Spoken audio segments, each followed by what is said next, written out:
you see an Igbo man begging on the streets, investigate, there is something wrong. A former national chairman of the All Progressives Grand Alliance, Apga, Chekwas Okorie, has stated that it is very important that the Southeast is given a sense of belonging and not excluded in the leadership of the Senate and politics in the country. Chekwas Okorie made this known in an exclusive interview with the Sun newspaper.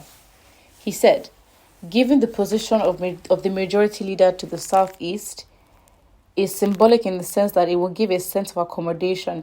If you are looking to be accommodated, I'm so sorry, but power is not given. You take it. And if you are begging or you put yourself in a position where you are looking to be accepted and always accommodated, you are always giving power. Just do and be. It's very embarrassing. I don't think Igbos should have that kind of mindset. Don't think they do. Anyways. After the Senate president, you have the deputy Senate president, and the next in line is majority leader. It is symbolic if it is given to the Southeast. That's the thing. When you are given something, you don't get your respect. You can't be given. You really cannot be given. Please, let's not adopt this mindset. It is absolutely rubbish and trash. You can't be given. How would you be respected? You want to be accommodated in something that is clearly not accepting you? Come on, have pride. No, but really, you're begging to be accepted and accommodated. You don't want to have impact. You want to be seen as a symbol. You don't give your power away and just hope that somebody will be nice to you and then you haven't. If you leave it at someone's discretion to have power over you, accommodate you, then that's how it's always going to be. That's a power play and you cannot decide to do that. Please do not take this man seriously, in my personal opinion. He says, I don't see anything that is so rewarding except the individual that is appointed, and I don't think it will be sufficient to assuage the feeling of alienation that is already pervading the people of the Southeast, especially political leaders who read meanings into such things.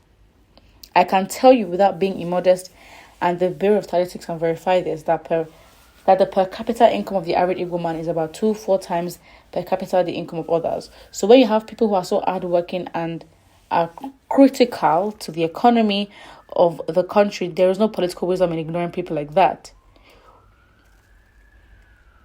Wow. It's not about being good enough. Do these people understand what racism is?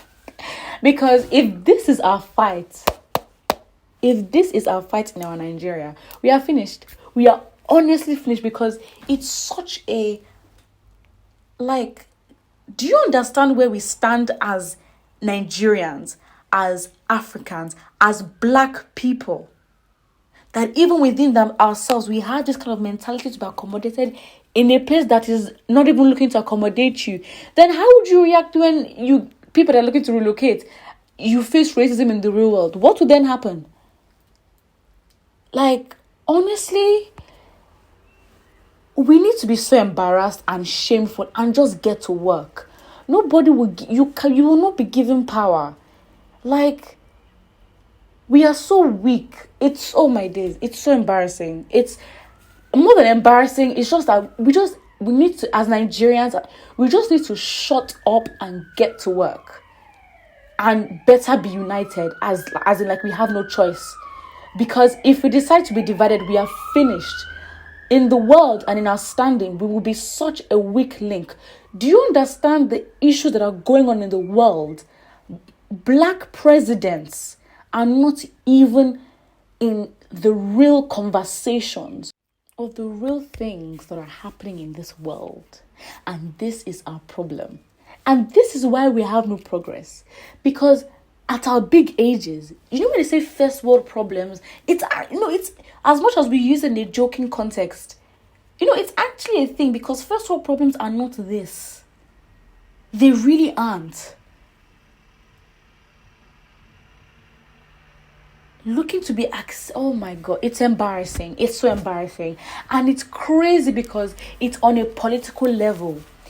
We are having these conversations within ourselves around people that are meant to be in power, that are meant to be our leaders. It's honestly beyond, because really, you think the way the world is going, our problem is that, oh, we are not accepted. There's tribalism. There's this. We can't even get our country to function. If we want to talk about disrespect, and if we would ever earn respect on the world stage, it's not here. We honestly need to get over ourselves, because the more we are divided, the more we have useless conversations about being about this and that, like the more we give our power away. Don't you understand that we are so weak as a nation? Your power is not in you shouting, oh, the tribe is this, our tribe is that. When you know what people in the world and countries are doing with their resources, then we can talk about power. But us, we haven't even started. And look at where we are. So when people really say there is no hope, where do you even start from when people are fighting and talking like this? We need to get our house in order before we start to demand respect from the outside world. All this fighting, tribalism, insecurity, this person is president, but they are, misbehaving. They don't carry themselves well. Let's get our house in order, because I think all these conversations, they are honestly not worth it. I think there's a real need for a different kind of thinking, and just, I don't know if we have to be given some kind of drug or possession, but like the way we think and the way we operate, more than just a government, we don't look like a successful people at all, anywhere in the world. Nigerians, yes, will be successful in a different climate, but as a people, we are not. There's no point in being individually successful and then, like, your brother is suffering. Like, what's the point? What's the point? So, my frustration with having conversations like this is just so tiring. We are fighting over it. We are literally fighting ourselves, and we wonder why we were colonized. Just certain behaviors, like the world has progressed. Like the world was at a stage where we are now. So it's not a thing where, look, I can blah, blah, blah. No, you just have to progress. You have, as a country, as a people, we need to move. It's embarrassing.